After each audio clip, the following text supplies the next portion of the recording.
আমাৰ দলৰ নেতাসকল, কৰ্মকৰ্তাসকল, মাননীয় সাংবাদিক বন্ধুসকল আৰু বহুকেইগৰাকী আমাৰ গুৱাহাটী উচ্চতম ন্যায়ালয়ৰ অধিবক্তা আজি আমাৰ মাজত উপস্থিত আছে।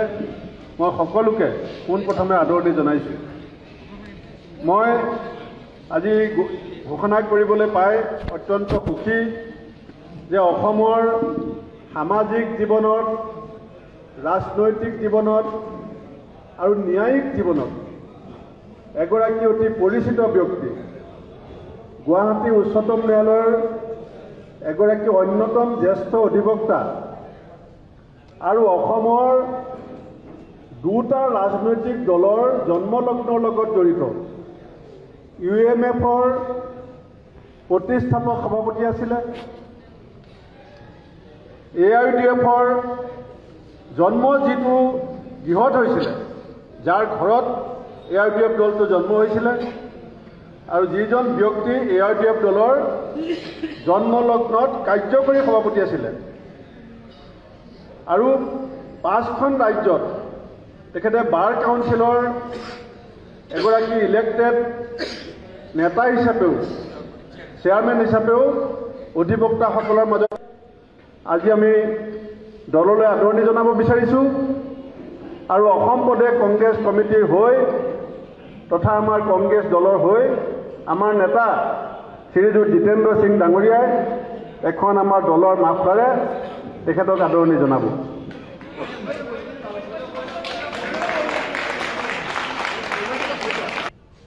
विकास उपाध्याय साहब, आपका भी बहुत बहुत लश्कर।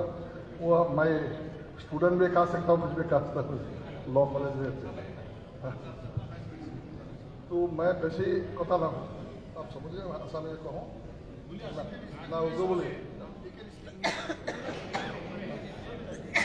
आसानी। Thank you thank you thank you thank you. I will speak both.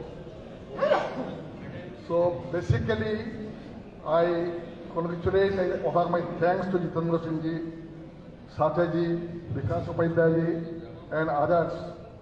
Basically, for the last, বেছিভাগ মানে প্ৰায় আজি প্ৰায় 2-3 মাহ পৰা মই এটা কনফ্লিক্টত ভুগি আছিলোঁ। কি কৰিম, দেশৰ পৰিস্থিতি এনেকৈ এটা হৈছে, সংবিধান সংকটত, ধৰ্ম নিৰপেক্ষতা সংকটত, ডেমক্ৰেচি সংকটত, প্ৰিএম্বল অফ দ্য কনষ্টিটিউশ্যন সংকটত মই বহুত দিন পৰা এটা কনফ্লিক্ট হৈ আছে।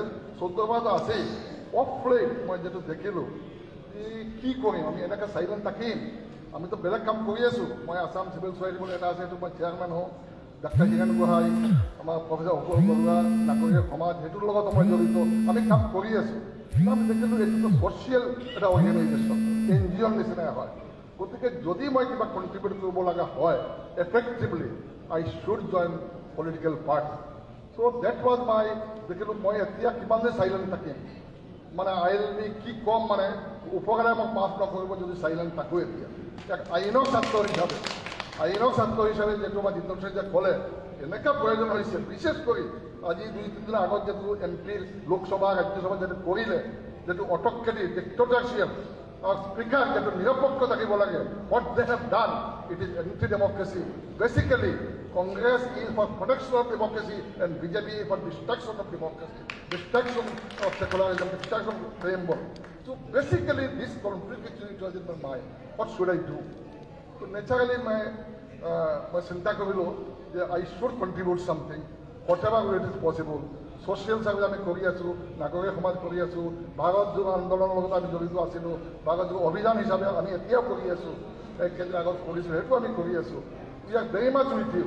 Otherwise, last time 2019 I campaigned for Congress in the name of Assam Civil Society. Last I have campaigned Mr. Abdul Halik, Mr. Zakir Hussain, Sheikhdar, I have gone to his constituency. I was not congressman at that time, but I have gone because my conscience said, মই আপ্তাই কৈছে বোলে ন, this time you should not stay by the silent, don't say, you do something. এই do something যেটো আহিছে, সেই মনত আহি ultimately মই দেখিলোঁ যদি মই এইটো নকৰোঁ, I will fail in my duty. সেইকাৰণে মই সিদ্ধান্ত ল'লোঁ। আমি আশা কৰোঁ কংগ্ৰেছ পৰিবাৰত আহি মই অতি সুখী হ'লোঁ, অতি আনন্দিত হ'লোঁ। আমি আশা কৰোঁ আমাৰ যিটো মঠ পাব্লিকৰ ছাৰ্ভিছ কৰা, পাব্লিকৰ হেৰি কৰা, দেশৰ স্বাৰ্থত কৰা, জাতিৰ স্বাৰ্থত কৰা, ইউনিটি ইন ডাইভাৰ্চিটি কেনেকৈ ৰক্ষা কৰিব পাৰোঁ। আৰু PM বোৰ বেছিকৈ বাৰ PM বোৰ কৈ আছোঁ, নেক্সট যদি 24 যদি তেওঁলোক আকৌ আহি যায় আৰু PM বোৰ যদি চেঞ্জ কৰি লয়, আমি এনেকৈ মিটিঙো কৰিব নোৱাৰিম। গতিকে we should be very careful on that যে কি অৱস্থা হ'ব, আমাৰ কথা পাতিব নোৱাৰিম, মিটিং কৰিব নোৱাৰিব আপোনালোকে, এনেকৈ এটা অৱস্থা হ'ব। গতিকে এটা চিটৰ বহুত মূল্য আছে, বহুত ইম্পৰ্টেণ্ট আছে। আমি সুযোগত নলয়, we should not be emotional, we should be sentimental, we should see and we should find out what is the reality. Reality কি, প্ৰেক্টিকেল বস্তুটো কি আছে, এই বস্তু আমি চাব লাগিব। Then we should proceed and that way আমি কংগ্ৰেছৰ হাতটো এনে হাত আছে, হাতটো শক্তিশালী কৰিব লাগিব। ৰাহুল গান্ধী, সোনিয়া গান্ধী, খাৰ্গেজী, আমাৰ ভূপেন বৰাজী, জিতেন্দ্ৰ সিংজী, দেৱব্ৰত শইকীয়াজী, শক্তিকুলজী, চবৰ হাতটো শক্ত কৰিব লাগিব। তেতিয়াই ডেমক্ৰেচি বাচিব, সংবিধান বাচিব, ভাৰত বাচিব, অসম বাচিব। এইখিনি কৈ মই আপোনালোকৰ দুৱাৰ আশীৰ্বাদ লৈ মই আপোনাক আকৌ ধন্যবাদ জনাই, আপোনালোকে মোক একচেপ্ট কৰিলে, আপোনালোকে আপোনাৰ পৰিবাৰৰ মোৰ সদস্য হিচাপে you have accepted me as a member of your family. I am grateful to you sir, thank you very much.